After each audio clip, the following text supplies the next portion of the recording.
Tuesday, March 7th, 2016, and this will be my labor and delivery story of my twin boys. So today the boys are 10 weeks old and they are nursing nonstop, and being a mother of twins is a full-time job times 1,000. So this is really the best time for me to sit down and record. It's been crazy busy. It's been an amazing journey so far as a mom. Just a little over 2 months postpartum, and I decided that I'm never going to have the perfect, quiet, free moment to record, so just sit down and do it. So bear with me. So the last update that I was able to make, I think I was about 35 weeks pregnant, and the doctor had moved up my scheduled C-section for the 29th of December. Well, the day before that, which was a Monday, the 28th, I actually went into labor on my own. My water broke.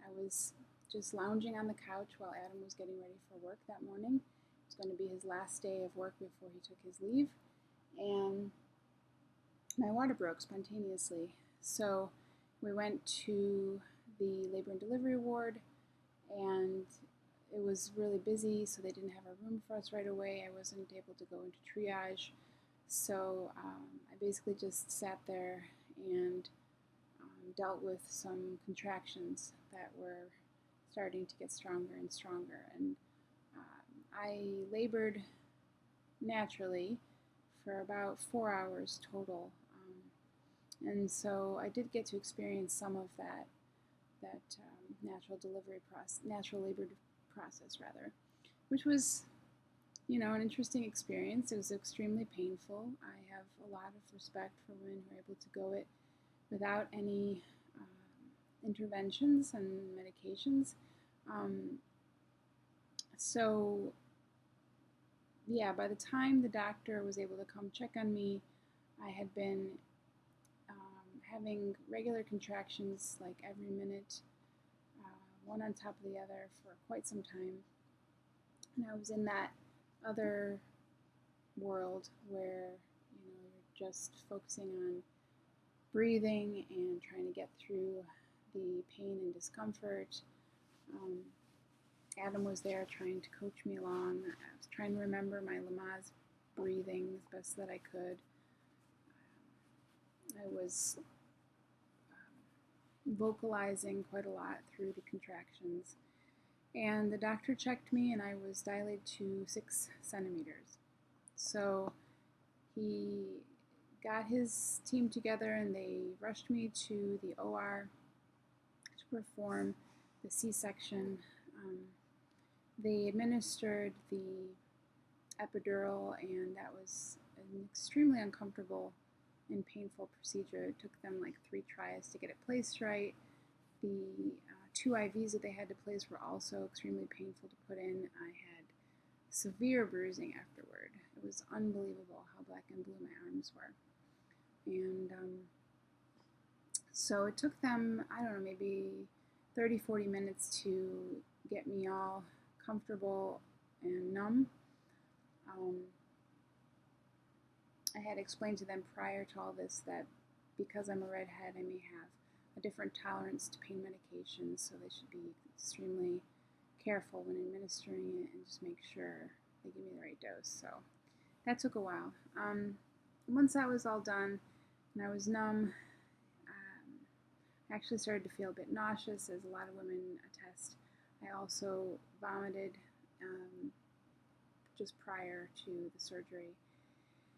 And soon after that, my husband came in and he joined me, and he sat to my right, and he was in his scrubs from head to toe, and I just focused on him, and we looked into each other's eyes, and I had been crying on and off because it was such an intense and painful and exciting experience. And I knew I was going to be meeting my boys very, very soon. So this all happened in the 11 o'clock hour, 11 in the morning on that Monday the 28th. And by the time everything was prepped and ready, it was about noon, and the doctor, who actually turned out to be my OB-GYN, came in, and she basically told the group that the boys would be delivered in, I think she said 12 minutes or less. And Adam and I just looked at each other with this wide open stare. We couldn't believe that it was happening, and it was happening that quickly. So the surgery began, and Adam and I, just stared at each other and tried to breathe, and I kept crying, and pretty soon we heard the baby cry, and it was Levi. So Levi was my baby B during my pregnancy, but he actually was delivered first and became the firstborn at 12:12 p.m. because he was low down already in my pelvis and just in the better position to come first.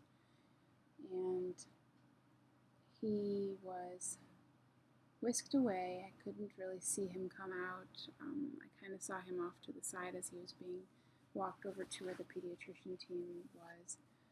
And then a minute later, Jack was born, and he was my baby A, but he became my second-born at 12:13 p.m.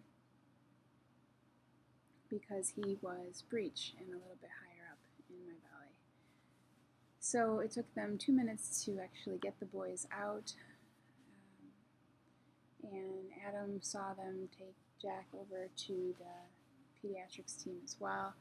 He was invited over to complete the cutting of the cords, and I could hear them crying a little bit, so that was really amazing. And I didn't get to hold them skin to skin there or really spend any time with them while in the operating room. Both of them needed a little bit of help clearing their airways, which is common with C-section delivered babies, and they wanted to take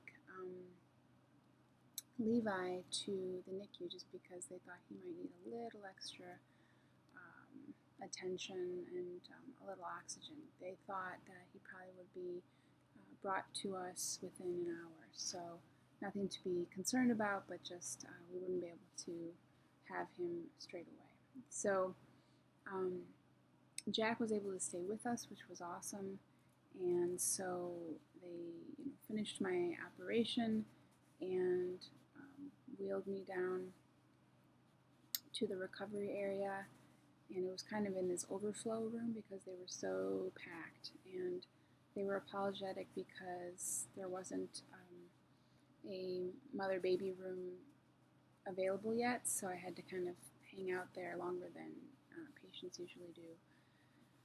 So Adam had Jack, and we were in this little curtained off section of the room next to a woman who was getting quite sick. And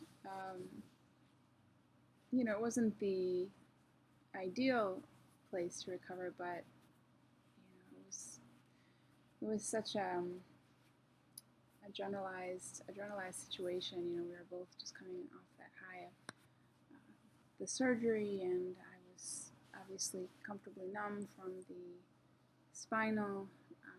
I had the shakes, which was one of the worst parts of the experience, was the uncontrollable shaking that comes from the anesthesia. And this probably went on for about 30 to 45 minutes directly after surgery. I tried holding Jack, maybe thinking that would calm down the shaking, but it didn't really work. My teeth were chattering, my jaw got blocked because my mouth, like I was holding my jaw so tight from the shaking. And that was awful. That was really awful. My whole body was tense, all the muscles and everything. It was just kind of this uncontrollable thing. It just had to work its way out of my system. I was also extremely thirsty and have continued to be extremely thirsty ever since because of the breastfeeding. So eventually we did get a room, and it was a really nice room. It was large, and my dad and my stepmom were there, and they helped us get settled in. And we were with Jack for that first part of the night, and then they brought in Levi, and so we had both our boys there. And, it was wonderful, we were totally and utterly exhausted, but we were also just extremely, extremely happy to have them and to have them there healthy. So let's see. Levi weighed about 5 pounds 10 ounces, and Jack weighed 5 pounds 13 ounces. And so they both were a nice healthy weight. They were both around 17 or 18 inches long, so nice, good size babies. And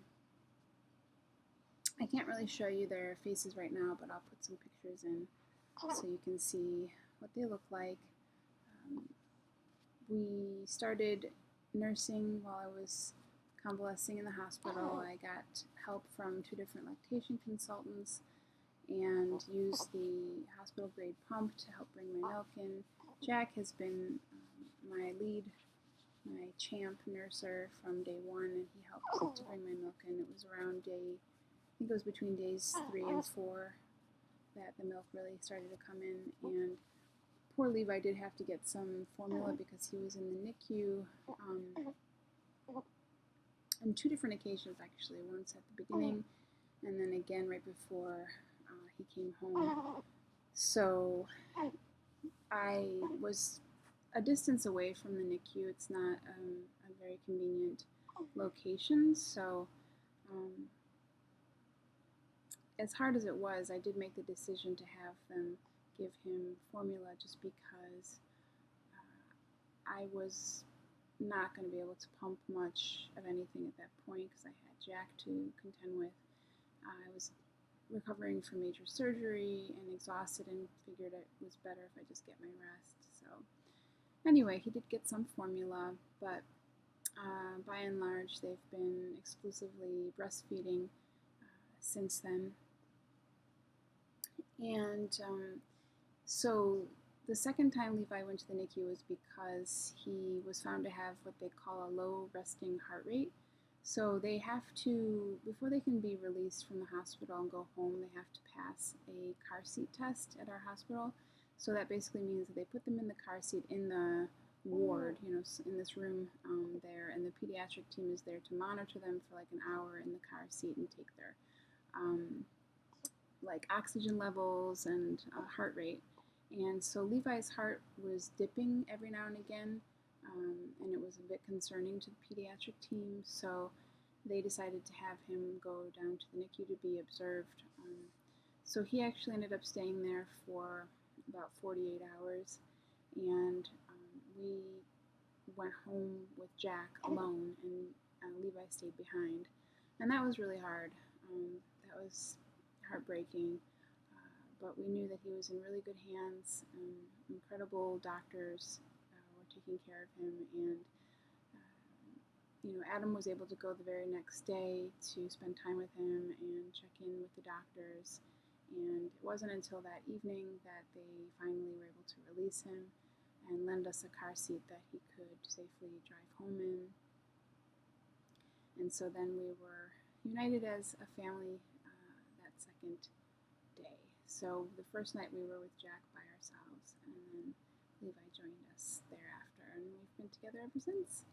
And Levi had a follow-up appointment with a pediatric cardiologist, and he's perfectly fine. I think it was related to the fact that they were what they call late-term premature babies, because they were born at 36 weeks and 6 days, so like right on the cusp between preterm and full term.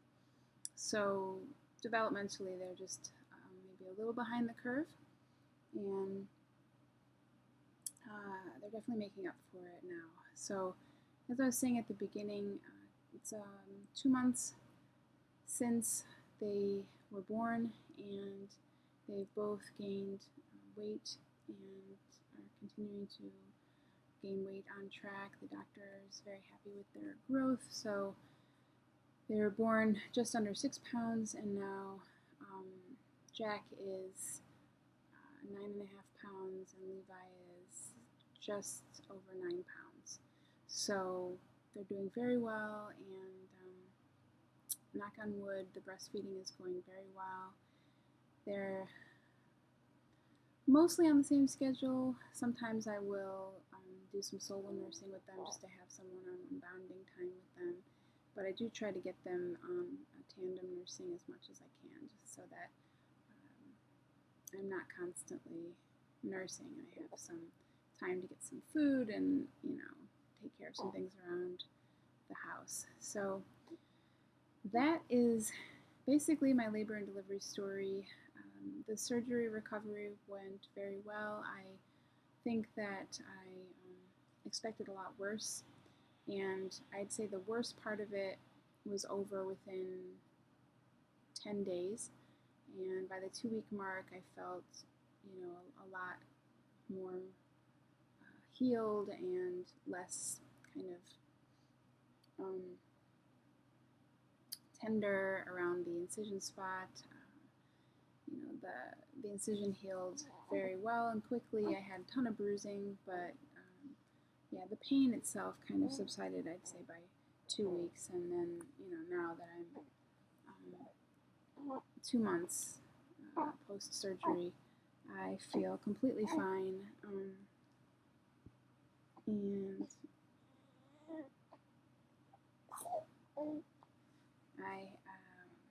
I'm ready to try to get back into the swing of exercise when the boys don't need me. And they're starting to get fidgety, so I'm going to cut it off here. And yeah, thanks for tuning in.